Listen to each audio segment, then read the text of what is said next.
ইচ্ছা সংক্রান্ত যত ধরনের ঝামেলা আজকে ক্লিয়ার হয়ে যাবে। বাক্য সংকোচনে ইচ্ছা নিয়ে অনেক ঝামেলা লাগে, তা আজকে ইচ্ছার কোনো ঝামেলা থাকবে না ইনশাল্লাহ।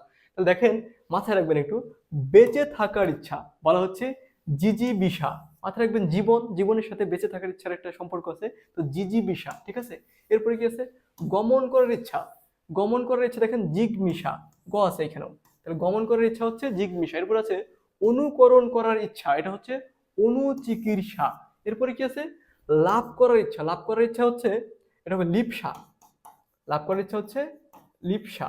আচ্ছা, এরপরে কি আছে, করার ইচ্ছা, কোনো কিছু করার ইচ্ছা হচ্ছে, সেটা হচ্ছে চিকিৎসা। ঠিক আছে, কোনো কিছু আমি যদি এখানে কাট করি, করার ইচ্ছা কি, এই যে চিকিৎসা। আর অনুকরণ করার ইচ্ছা অনুচিকিৎসা। এইভাবে মাথায় রাখবেন যে কোনো ধরনের করার ইচ্ছা হচ্ছে চিকিৎসা, এবং ওটার সাথে লাগাবেন আপনি পরের টুকু। তারপর কি আছে, জয় করার ইচ্ছা জিগিসা। জয় করার ইচ্ছা হচ্ছে কি, জিগিসা। দান করার ইচ্ছা দিচ্ছা। বানানটা একটু খেয়াল করবেন, এখানে কিন্তু দন্ত স আছে। দেখবার ইচ্ছা, এটা হচ্ছে দিদৃক্ষা। এরপর হচ্ছে হনন করার ইচ্ছা, এটা হচ্ছে জিঘাংসা। হনন করার ইচ্ছা হচ্ছে জিঘাংসা। এরপর দেখেন হরণ করার ইচ্ছা, এটা হচ্ছে হনন, আর এটা হচ্ছে হরণ।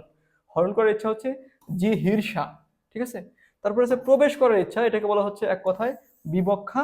এবং বাস করার ইচ্ছা, এটাকে এক কথায় বলা হচ্ছে বিবচ্ছা। তো আপনাদের জন্য একটা ছোট্ট কুইজ, যে রমণ করার বা ইচ্ছা বা সঙ্গমের ইচ্ছা, রমণের ইচ্ছা বা সঙ্গমের ইচ্ছা, এটা এক কথায় কি হবে? কাইন্ডলি উত্তর করবেন।